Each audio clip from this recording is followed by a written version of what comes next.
Welcome to EconTalk, part of the Library of Economics and Liberty. I'm your host, Russ Roberts of Stanford University's Hoover Institution. Our website is econtalk.org, where you can subscribe, comment on this podcast, and find links and other information related to today's conversation. You'll also find our archives where you can listen to every episode we've ever done going back to 2006. Our email address is mail@econtalk.org. We'd love to hear from you.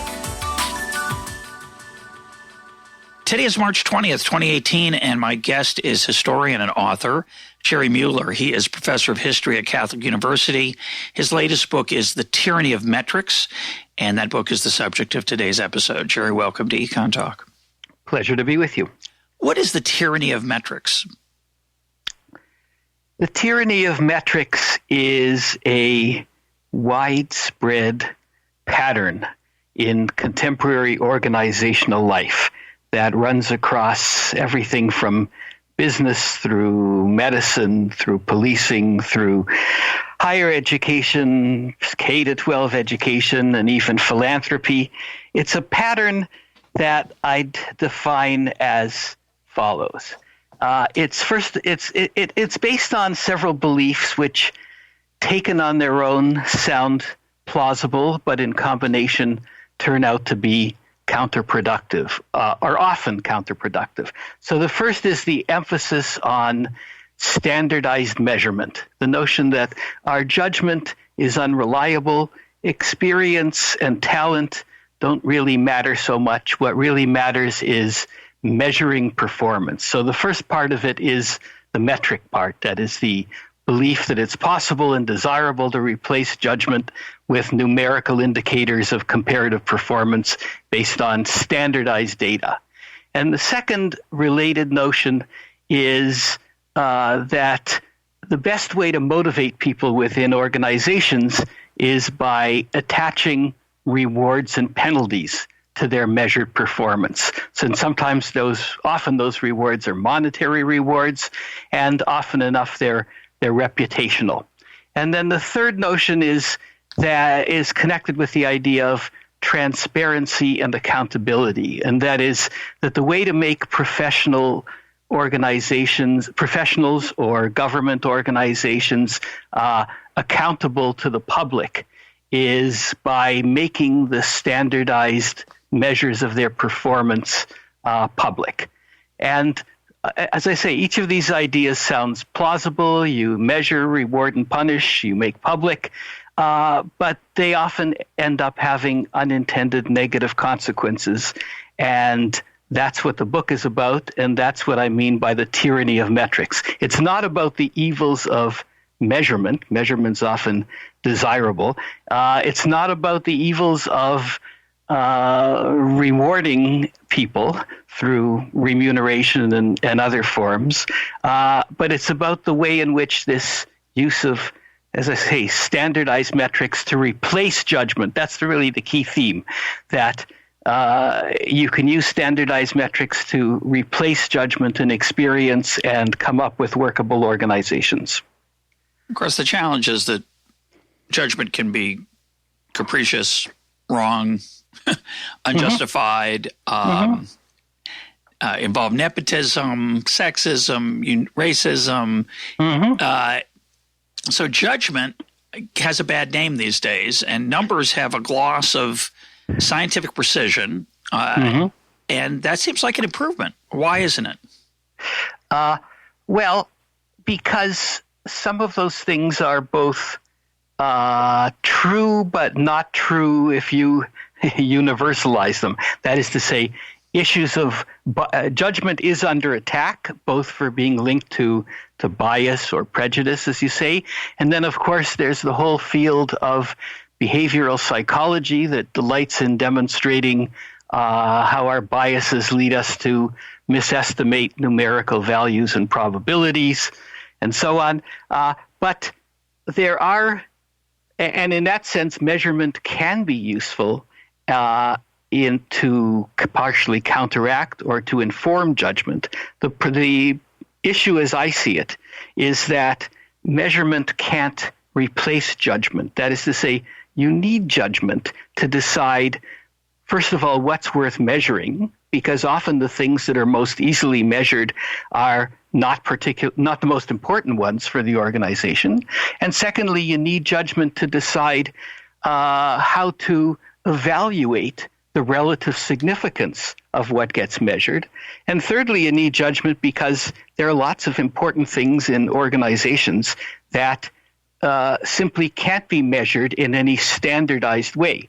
A person with judgment can give them a numerical valuation, can say that employee X on criterion Y rates a 5 out of 5 as opposed to a 3 out of 5, but that rating needn't necessarily be, for some qualities, have to do with qualities that cannot be measured and that are often at least as significant as the things that can be measured in terms of the successful functioning of an organization.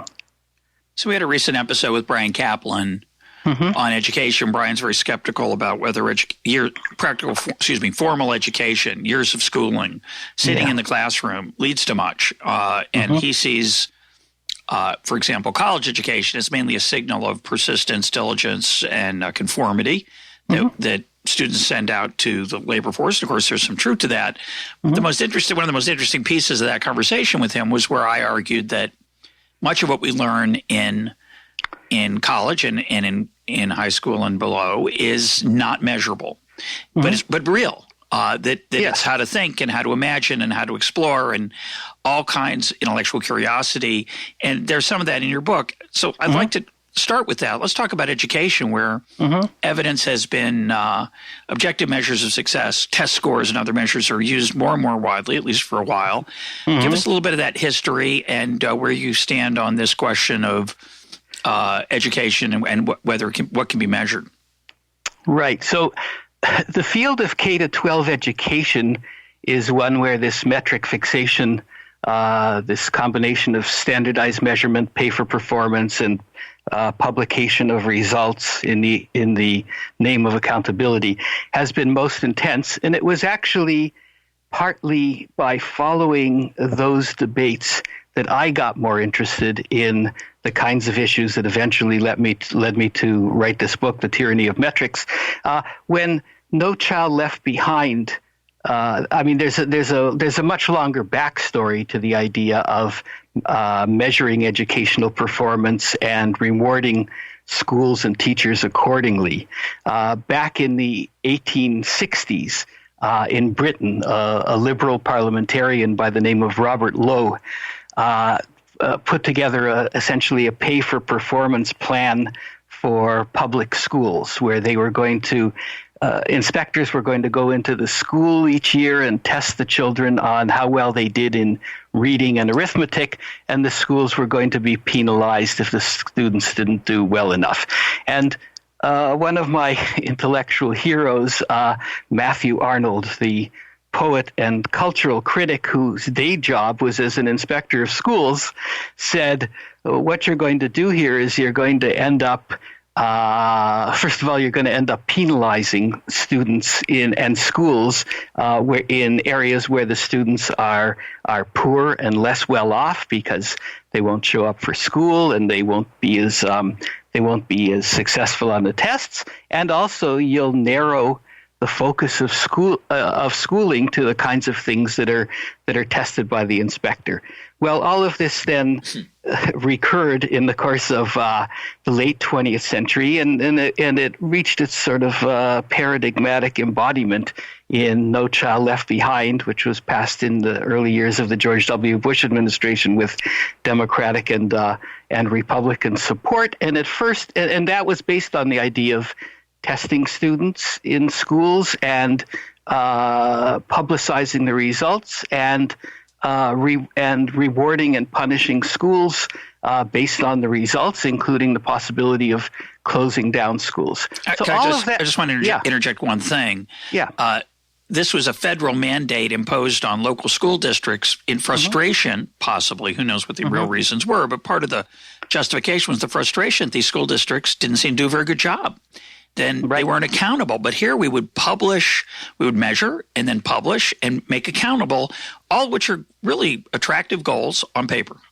Exactly. And that's the way it sounded to me at first. And then I began to encounter young teachers who told me this was having a demoralizing effect upon them, the fact that they had to narrow and tailor their teaching to the requirements of this test. And then I went to a panel around 2003, 2004 at the American Enterprise Institute, where one of the panelists was Checker Finn, who was a big advocate of this sort of thing, and the other was Diane Ravitch, who had begun as an advocate of what was then called educational reform, but by then had become very skeptical about it.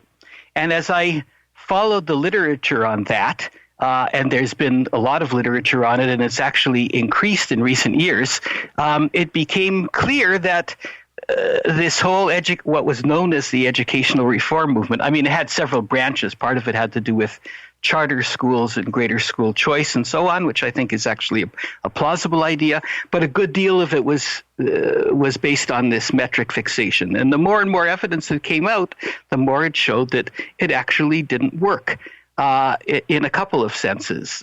First of all, it had absolutely no effect on one of the major motivations behind No Child Left Behind, which was to close the so-called achievement gap between whites on the one hand and black and Hispanic students on the other. Asian students actually did better on the whole than whites, but people didn't pay much attention to that. So it's been going on for actually since this kind of thing has been going on since about 1992, and it got more intense with No Child Left Behind. It's had absolutely no effect on the achievement gap. What it has had is it's had a tremendous effect on K-12 education in the public school system, because more, especially for schools that deal with lower performing students, but to some degree, well beyond that, it's narrowed the range of subjects that are taught, and it's narrowed the way in which subjects like English are taught, so that they're taught to try to maximize student achievement on the tests, as opposed to being able to write a long-form essay or being able to read a novel or a play and so on. So it's not only has it not had the intended effects of narrowing the achievement gap, but it's had the unintended effects in many ways of making education narrower and less functional. And actually, AEI had a conference about this a couple of months ago, and that was the upshot of a lot of the papers, as well as a recent book by this fellow Dan Koretz from the Harvard Graduate School of Education. So, but then I found that we can talk about this in field after field, that when this was tried, by and large, it hadn't worked. Now, the people who specialize in measuring these things are loath to say that in such stark terms. They say the results were difficult to measure, or there were some minor improvements, or there were improvements for one group in one grade, but it didn't last through the end of high school, and so on. So what's so striking when you read through a lot of this literature on pay for performance and standardized measurement combined with pay for performance is how often the scholarly literature shows in a variety of fields that it doesn't work, and yet politicians, policymakers, they don't seem to get the message. And now this whole regime of metric fixation is being extended to the realm of higher education as well. And everywhere else, as we'll talk about. And everywhere else, right. But what's your thought on this? So that was a great summary, but what's your thought on this issue of, I know it's beyond the scope of the book, but I'm just curious because I noticed in a few places that you do talk about it in passing, that that everything is in principle measurable. So one response to that literature would be, it's not mine, but one response could be, well, we just didn't do it correctly. We just need to measure it better. We just need better tests. We need tests that are less rote, that are more expansive, that et cetera, et cetera. Yes. Respond to that argument and the general idea that education should be, in theory and in principle and in reality, testable. Right. So there are, in some respects, testing is genuinely useful. And this is one of the points that I make. When standardized measures of performance are used by practitioners to diagnose what they're doing in their practice, then they can be genuinely useful. So a teacher can have her students take some standardized test of arithmetic or math or English, and she can see how they're doing. To what degree are they catching on? It doesn't have to be a standardized test from outside that's imposed from outside the classroom. Of course, it could be one that she creates, and that's a way of keeping track of how the students seem to be doing on that particular slice of the subject. So in that sense, testing is fine. When testing becomes counterproductive and pernicious is when it's connected to reward and punishment of the teacher or reward and punishment of the school. That's when it becomes problematic. And then, of course, many of the most important things that go on in any institution, including certainly in schools and universities, can't be measured. The degree to which in school children are taught to behave, taught to cooperate, taught to be self-controlled. All of those things are difficult to measure, and yet they're by no means the least important thing that goes on in the school. The way in which intellectual curiosity in a variety of subjects is or is not cultivated, that's difficult to measure. And of course, that's one of the problems with the Brian Kaplan book, is that first of all, he has an extremely materialistic and economistic conception of how to measure things, namely your salary, as if that's the only thing that counts in life. It is an important thing in life, but it's not the only thing that counts in life.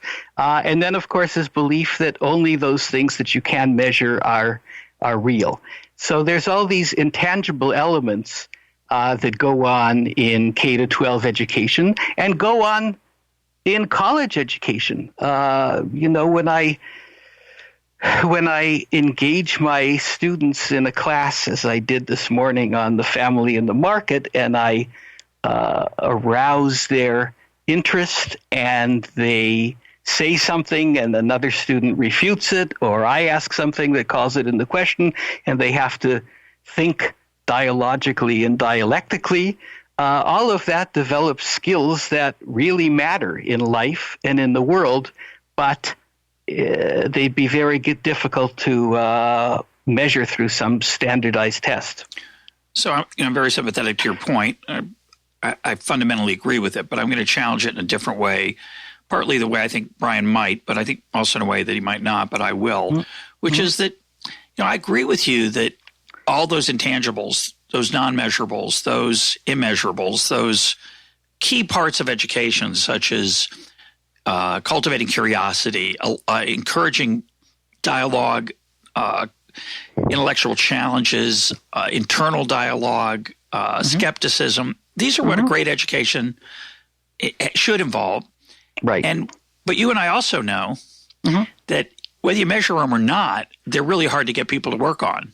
So I think, one argument would be, well, it's true we can't measure them, but people don't do it. It's not like, well, that's what people are spending all their time on at the expense of more measurable things. They're not doing a good job, period. There's so many mediocre teachers in schools, K through 12 and in college, who teach by rote, who do give, who teach to a test that's not a very good test, their own perhaps, that doesn't challenge the students, that doesn't change their their focus and the way they perceive the world, or their deep sense of knowledge and wisdom. And these imperfect tests at least mean that something's going to get done in the classroom. I think that would be the best defense that some folks could come up with. Are you sympathetic to that at all?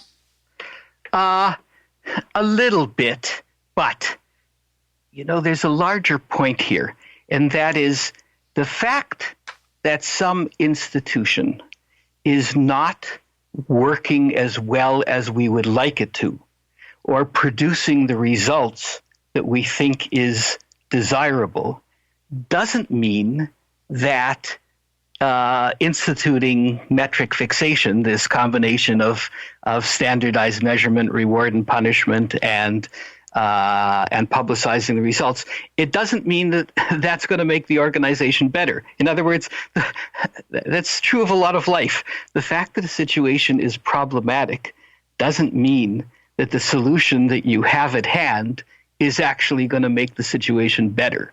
And what I am inclined to argue is that in many cases, it actually makes the situation worse.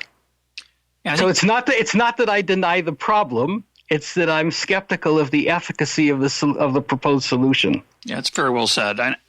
This reminds me, and there's an example or two in your book of this, where people will say, "Well, this situation the outcomes aren't not attractive. So what we need are, say, incentives. We need the things that make market outcomes work really well. So we'll just put those in."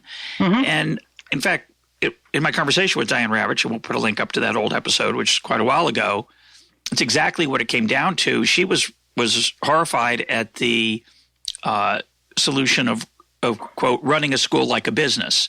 Right. I certainly agree with that. You shouldn't run a school like a business. It doesn't mean a business couldn't run a school well.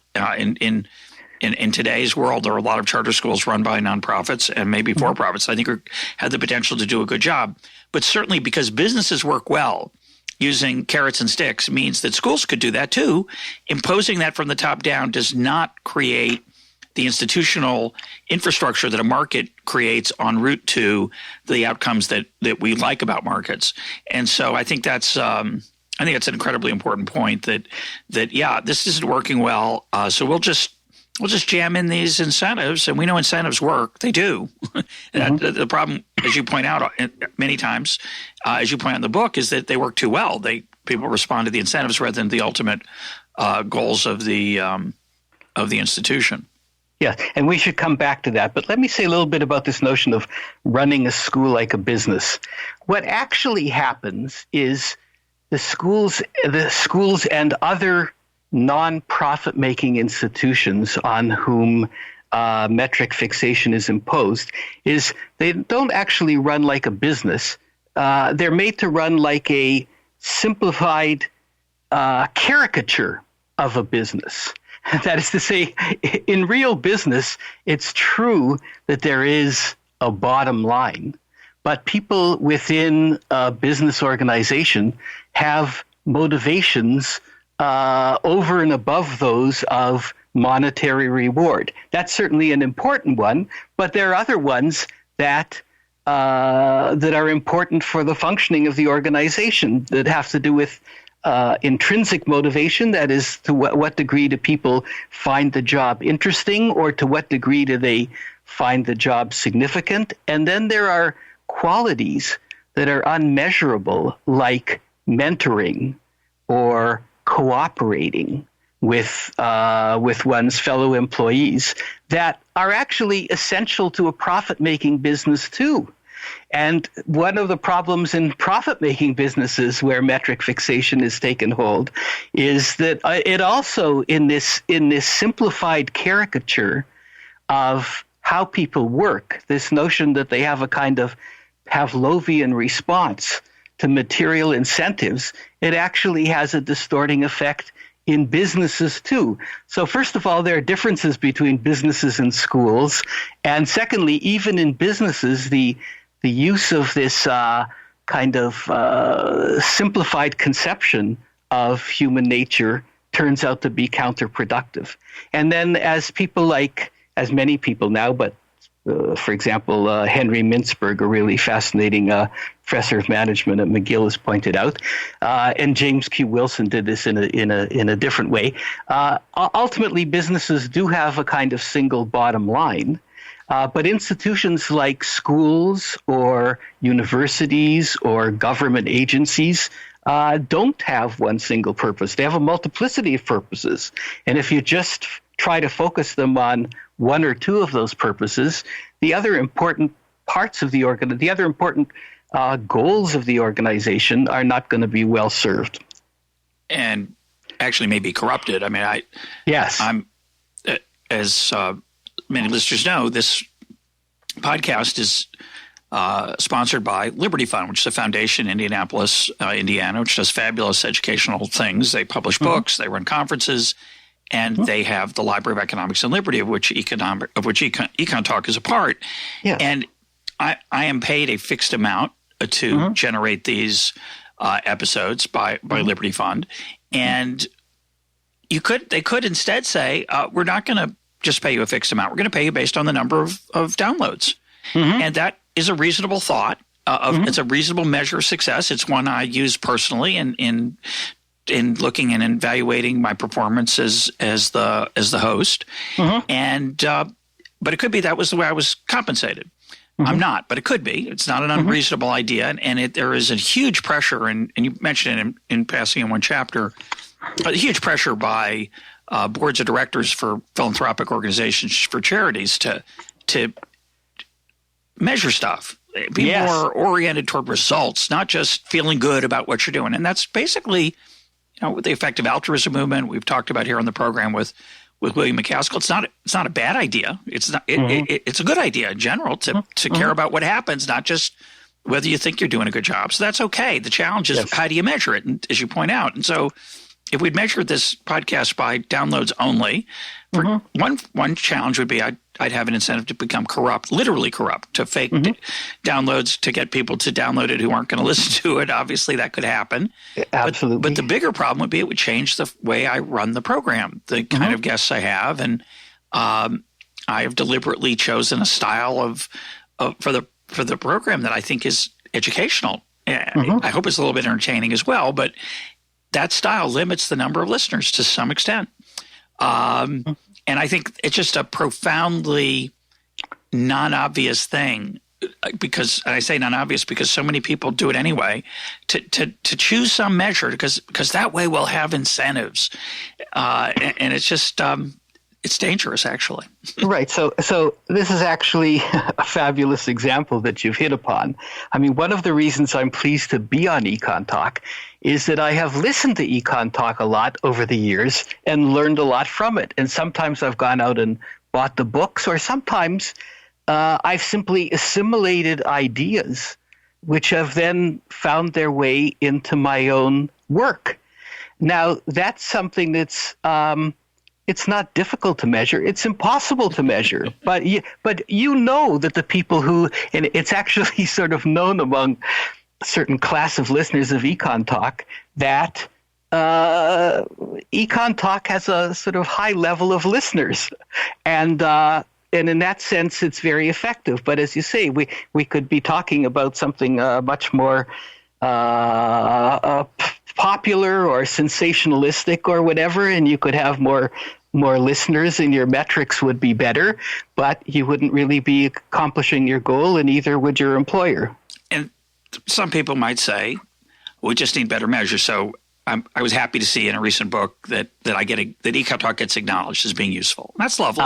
So we could use that as the measure. It won't just be how many downloads. It'll be how many books mention EconTalk in passing. And then that encourages me to work with prospective authors to suck up to them and hope that they'll mention EconTalk and maybe ask them directly, and then they get turned. It's just it opens up a chain of consequences that are uncertain. And I want to turn to that now, which is, as you've said already, and it's mentioned many times in the book, one of the results of these kinds of incentives and metric fixation is unintended consequences. And I want to ask two questions. One, why are they inevitably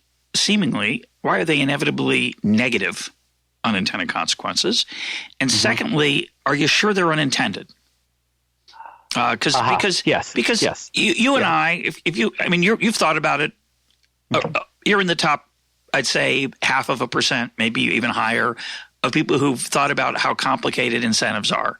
Mm-hmm. I'm in the top something. I'm an economist. That's kind of our job. Mm-hmm. So when someone, if I'm on the board of a charity and someone said, well, let's incentivize the director, we'll make their pay based on such and such. And my first thought is, I'm going to start thinking right away, gee, what's that going to lead to? And you are too. You're quote, only an historian, Jerry, but you clearly know a lot of economics. You're not certified as an economist, but you know a lot. You've read a ton. And I've written a book about essentially unintended consequences of incentives, the wrong kind. So you'd think of these things. Don't other people think of these things? And secondly, why are maybe they're on purpose? Right.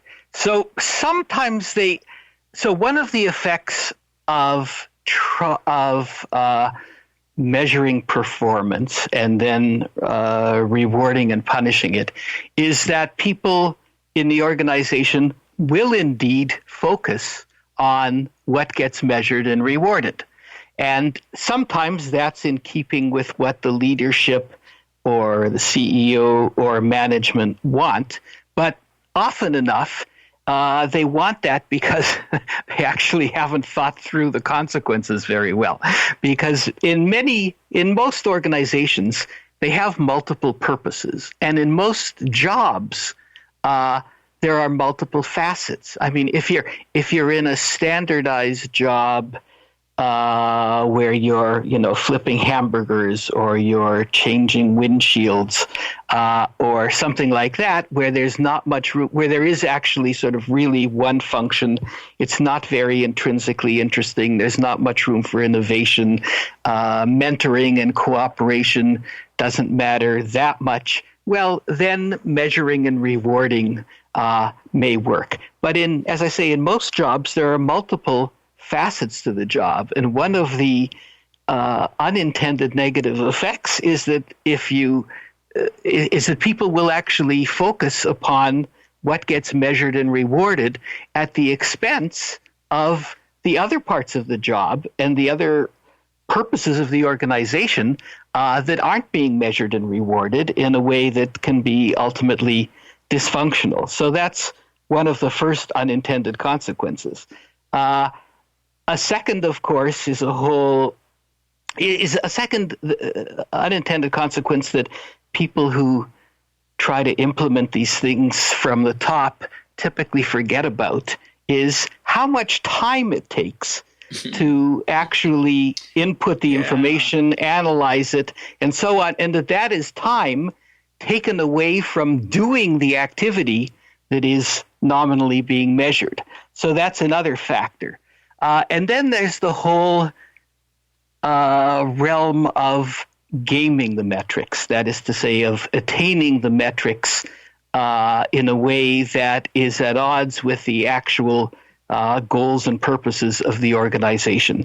And part of my book is a catalog of that, of all the way. Of which the most perhaps dramatic example is teaching to the test, actually orienting the education in a K to 12 classroom towards the narrow range of skills that are required to take a test, including simply having the students practice taking a test more and more. What could be more pedagogically deadening than that? But it could also improve the metrics.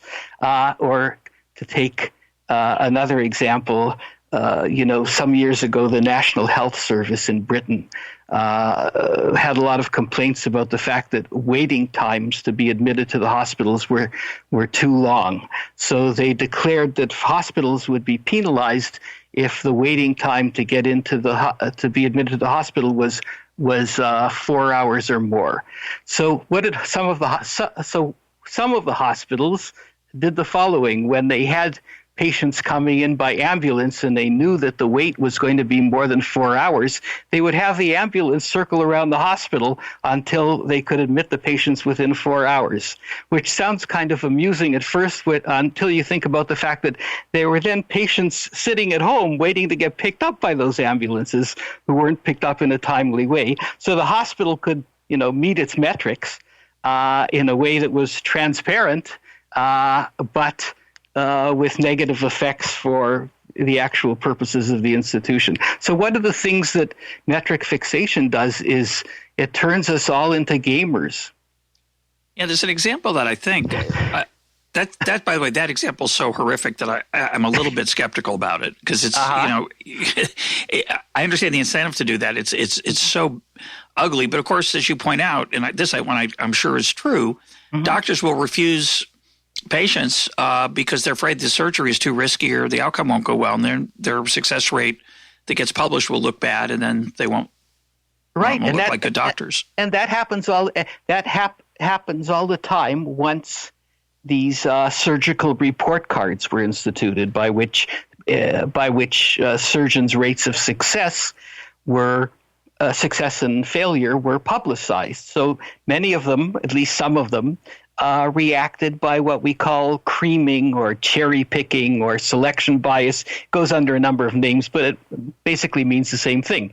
You take the cases where you're more likely to be successful, and you turn down the cases, for example, patients with comorbidities and complex situations where the risks are greater, and so you're less likely to succeed. And of course, the people that pay for that are the people who don't get operated on, which you don't see in the metrics. Yeah, but your point about ambulances reminds me of something I've never seen, but I suspect is true, which is that I've noticed that airlines will tell you the scheduled arrival of a flight, and it seems way out of line with how long the flight's going to take. But that's I assume that's because they keep track of how many times a flight is more than a late flight is 15 minutes or more past the expected arrival, and so they just build a cushion in to reduce their bad performance measure. That's exactly the causal chain. So now I want to raise the question, which you didn't answer because it's an unpleasant thing to think about, or you just you got derailed. It's either one. About whether some of these are intended. I want you to talk about what happens in the world of police and policing, because this is such a depressing and human response to measurement that has happened in police around the country. So talk about how this the tyranny of metrics works with police and the FBI. Sure. So this is an excellent example of two things that people confuse, and that is the use of metrics for diagnosis by practitioners versus the use of metrics for reward and punishment. So one of the tools that's gotten a lot of attention in the last 2 decades is CompStat, these computerized statistics that were first developed by the police, I believe, in New York, and since have been adopted in many other cities. And they have an informational diagnostic element. That is to say, they using GIS and so on, they map where crimes are occurring almost in real time. And that can be very valuable in terms of deciding, where you're going to deploy squad cars and things like that. But then there's another element that often goes with it, and that is there are these weekly sessions in which district commanders have to defend the rate of crime and so on in their district, and in many places their promotions are attached to the issue of whether crime goes down in their district. Now, of course, in good part, so part of making crime go down in their district is something that's amenable to improvement by where they deploy police and how they deploy police and so on. But much of it has to do with who lives in the neighborhood and all sorts of other things. Things beyond the control of the police. Things that are beyond the control of the police. So when they're told, for example, by politicians that somebody who's running for mayor will typically be challenged by someone else who says, oh, the crime rate is too high. So the mayor tells the police commissioner, we have to cut the crime rate by 5% by the end of the year. And he tells that to the commanders, and he tells that to to the cop in the car and the cops and the police on the street. Well, they actually can't cut down crime by the actual incidence of crime by 5%. But what they can cut down is the official reporting of crime by 5%. And there's been many, many documented cases of this in various places in the United States, but also in Great Britain and elsewhere. And that is police who are told that their promotion or whatever depends on cutting the rate of major crimes. And the major there's 4 major crimes that go into the FBI's index of major crime indicators. So what they end up doing often is taking crimes that ought to be classified as felonies and classifying them as misdemeanors. So what ought to be grand theft becomes minor theft. What ought to be aggravated assault becomes something much more minor, and so on. So so this is gaming the metrics through reclassification. And in some cases, they simply crimes are reported to the police, and they simply don't record it at all, so that it doesn't make its way into the metrics. So all of this then has a corrupting effect on the diagnostic value of the metrics that are being gathered. But again, the politicians can brag about the fact that they've cut the crime rate by 5%, or they've increased test scores by X% or what have you. Well, that's where I wanted to raise this pretty cynical and not so attractive thought that maybe it's not unintended, maybe it's intended. So you use this metric, and so they get reclassified, and the police look good, the politician looks good, the people who live in the neighborhood know that it's maybe some of them realize that actually crime's going up, not down, or real crime hasn't changed at all. But the system kind of incentivizes everybody to use this fake cheerleading metric that can be waved around, and actually, here's the irony: it reduces accountability. That's the incredible part of it. Yes, no, I think that's quite right. And one of my other criticisms of the use of metric fixation is that it tends to reduce initiative and entrepreneurialism within organizations. But as someone pointed out to me when I gave a talk on this recently, there actually is a lot of initiative and entrepreneurialism, but it's in gaming the metrics as opposed to improving the result. And I think that's what you're talking about. Exactly. Yeah. So let's talk a little bit about the alternatives and the reality that these techniques are extremely appealing to everybody except you and me and a few other people who are worried about these kind of effects. They do give they do operate under the guise of scientific precision. They appear to be leveraging the incentive effects that often are attractive in certain organic systems like markets. And so they're everywhere, as you point out. They're in many chapters of it's a short book, but there are many chapters. Each chapters are short. It's like, I think, a nice design element. Basically, and if I can add something to that, Russ, they're also often connected to what I call, I'm not the first to call it this, to managerialism as an ideology, which is different from management. Management is a craft and a practice.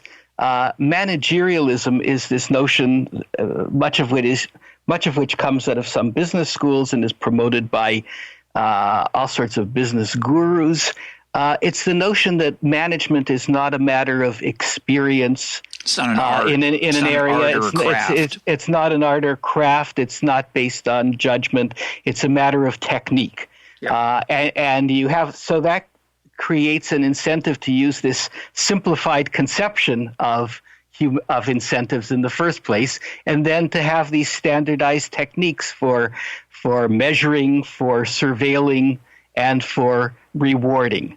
And it's part of that managerial ideology that a manager, a CEO, say, should be able to go from a company that makes one sort of product to a company that does something entirely different, or should be able to go from being a CEO of a Fortune 500 company to being the president of a university, or from going to be the CEO of a Fortune 500 company to, say, being the head of the Department of State. The notion is all organizations are the same, and we can have these standardized techniques, and because there are numbers attached, they're scientific, and because there are incentives, they must work, and so on. That's part of the whole misapplied package, I think.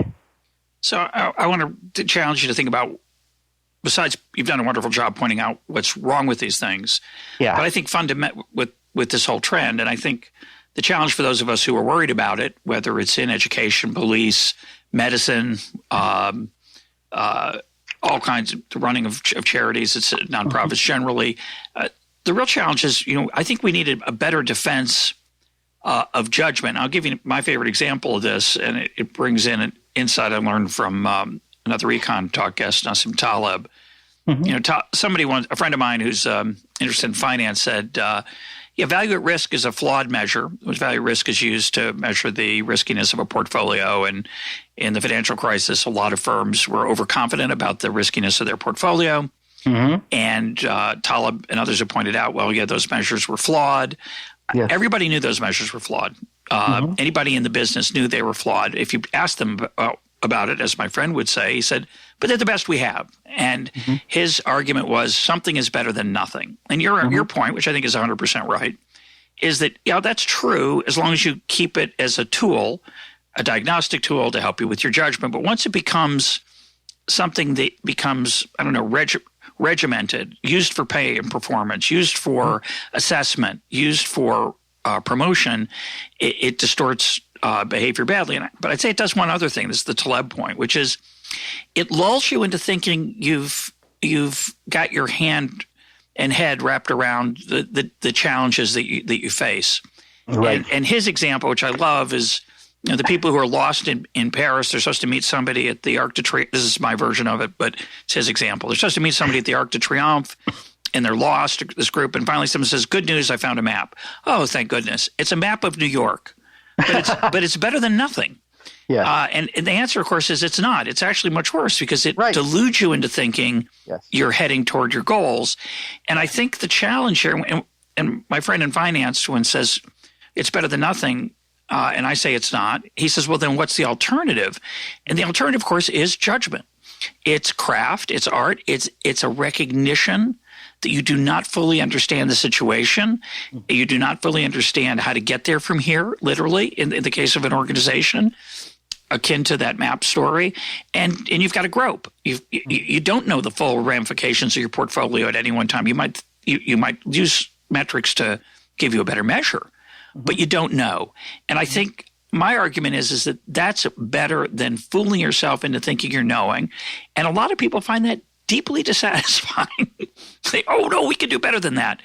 React to that, those examples and claims. Yeah, so it is this kind of scientism on the one hand that thinks that everything can be measured in the way that physicists might measure inanimate objects, and that forgets that people are animate objects and they react back on what's being measured.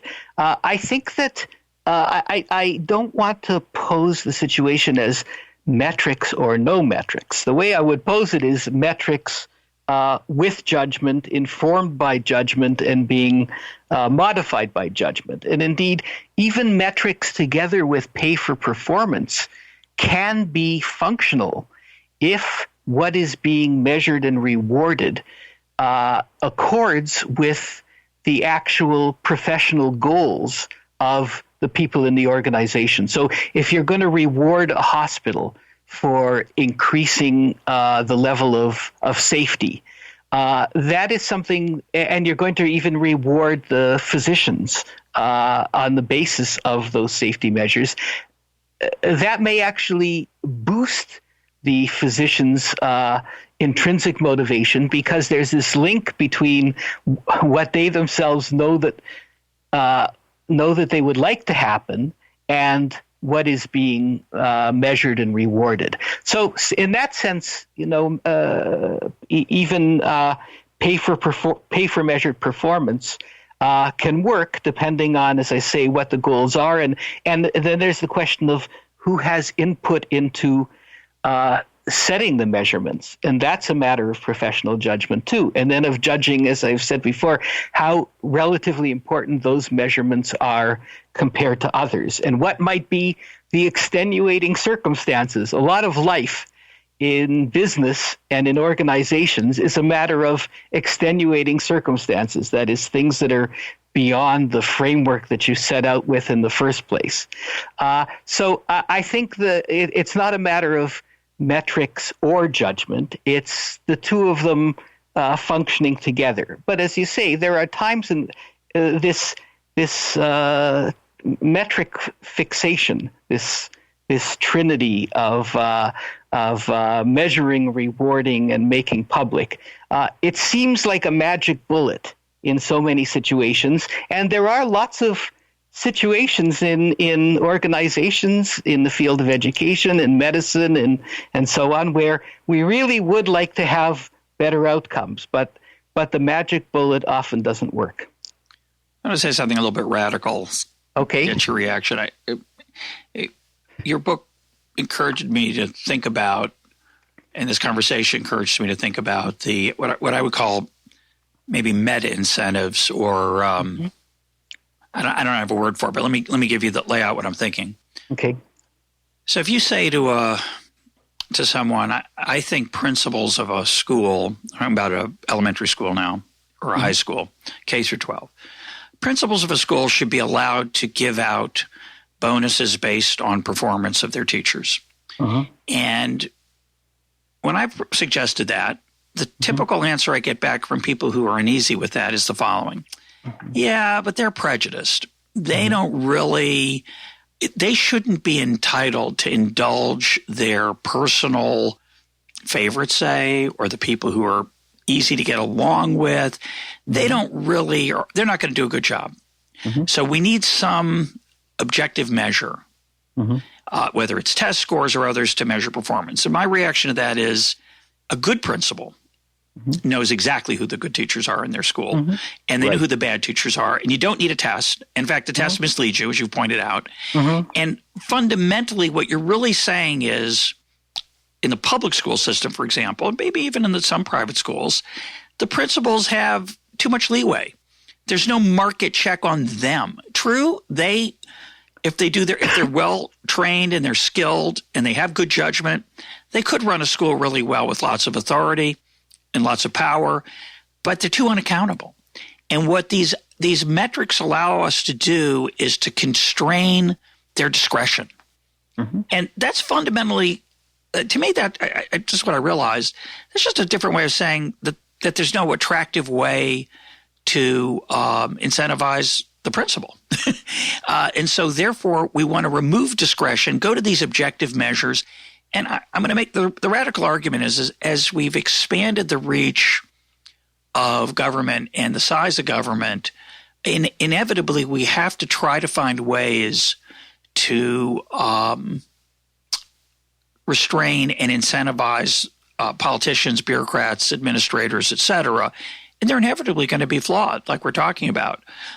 Whereas in an organization, I mean, the analogy would be in a financial firm where it's a partnership where they're investing their own money, they're not going to use these goofy measures to justify to outside investors that they've done a good job. They're going to know inside whether they did a good job or not, more or less. Yes, they have biases. Yes, they can self-deceive, but they're spending their own money. As we move to worlds and situations where more and more people are spending other people's money, we have to try to find ways to incentivize them correctly, and they're inevitably going to be terribly flawed. Yes. So first of all, in terms of what you said about how this works in finance, I think that's an important point.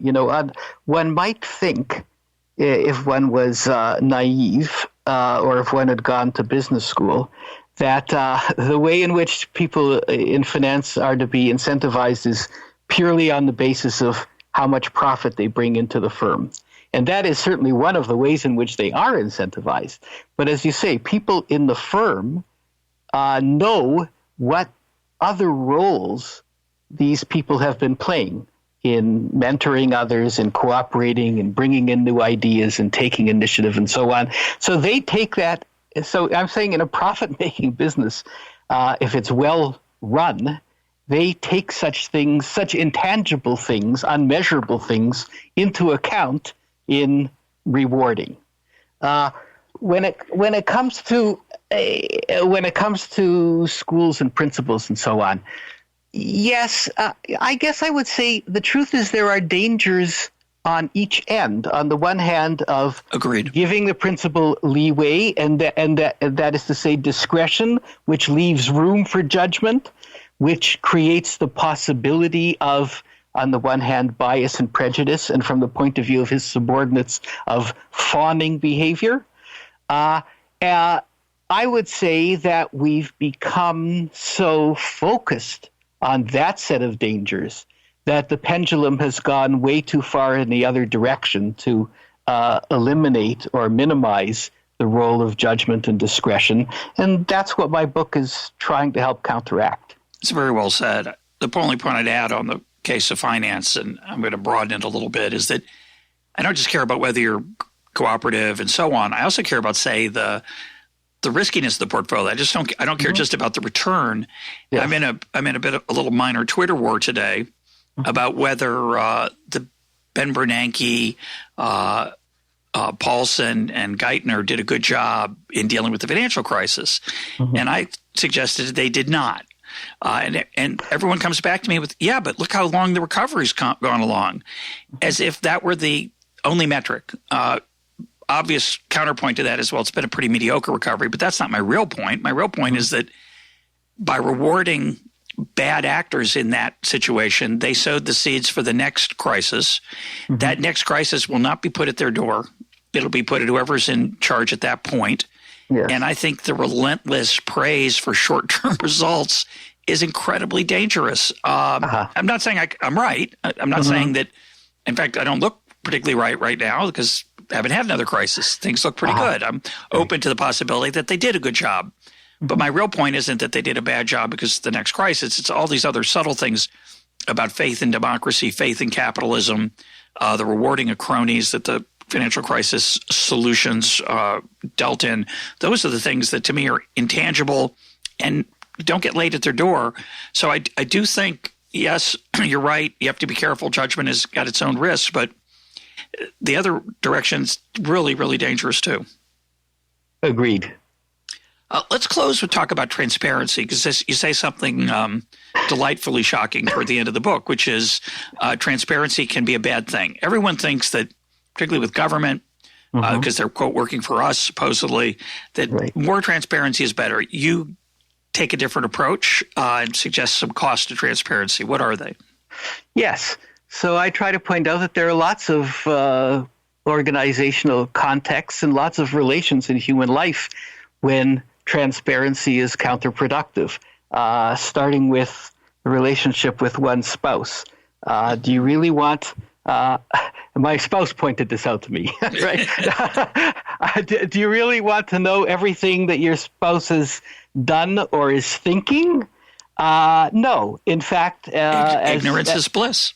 Ignorance is bliss, and as his philosopher Moshe Halbertal has pointed out, the whole possibility of having intimacy with people depends on our thoughts and ideas not being transparent to most others most of the time. So we sort of selectively make them transparent to others. And that's true. So that's true starting with the most intimate relations like marriage. But it's also very true in various parts of government. So, for example, to take something that bothers me a great deal, the cult of Snowden and of Edward Snowden and the cult of WikiLeaksism. It's based on the notion that making everything the government does public and transparent must be a good thing, because sunlight is the best disinfectant and so on, all the cliches. Well, the truth is, intelligence agencies, to begin with, can't function if what they're doing is known to our enemies and antagonists. Many elements of statecraft are based upon having information that is not public. Many elements of politics, especially of political negotiation, is based upon not having all the considerations in the negotiations made public, because there are various public interest groups. And if you're a politician and you're going to get something done, you almost by definition have to compromise, which from the point of view of particular public interest groups is seen as essentially betrayal and treason. So if negotiations take place, political negotiations take place entirely in public or in a transparent way, then they're just not going to get done. And I think it's Cass Sunstein who's made the point that if deliberations within the government among civil servants or policymakers are open to being made public, that means that those people are simply not, and those people have to deal with issues that are tricky from a public point of view, that is, are going to alienate one or another part of the public. They're simply not going to convey their views honestly and openly to other policymakers, knowing that those could be made public. So in all of those areas and more, there are limits to the virtues of transparency. And well, again, as you pointed out earlier, there are trade-offs here. I think there were some serious costs of Snowden's revelations, but it did, in a democracy, let some people know about, let the voters and citizens know about something that was going on, the extent of it, which I think was not fully imagined. So that there are benefits from that. The question is, how much sunshine? Is it always 100%? The answer is clearly no, as you point out with discussion. Discussion has to allow, if it's going to be fruitful, the give and take of ideas. And inevitably, if it's free-flowing, you should, and this is always my worry in having a conversation with an EconTalk guest, I'm going to say something that's inappropriate, that's wrong, literally. But of course, if that's my fear, I'm going to just script a bunch of questions in advance and just read them out and be safe. And that's a disaster for knowledge and the production of wisdom and understanding and learning. And that's true in an organization as well. So I think this is a really interesting topic. It goes way beyond the scope of your book, that the revelation of every jot and tittle of conversation that goes on is going – the way people respond to that metric is they stop talking. And that's really what – to think about the surgery example, it seems reasonable that you should know how effective a hospital is. And when you go to a doctor, how many people have died under the knife of that doctor. But if that's the way people are going to judge doctors, then they're going to be encouraged not to take difficult surgeries, and that's not a good thing. So a lot of this, I think, ultimately comes down to the fact that you got to have some understanding and knowledge about the imperfection of measurement, and that's really hard for us, I think, as a species. It's hard for us as a species. It's even harder under the influence of several larger cultural factors: the aura of modern science, the aura nowadays of data and big data, where often institutions assume that someone has a way of analyzing a lot of data, so they better come up with questions to ask that data, and also this sort of cult of managerialism that I mentioned, and this simplified conception of human motivation. So you put all those things together, and yes, there's this overconfidence in measurement and underrating of the role of judgment and experience. My guest today has been Jerry Muller. His book is The Tyranny of Metrics. Jerry, thanks for being part of EconTalk. My pleasure, Russ.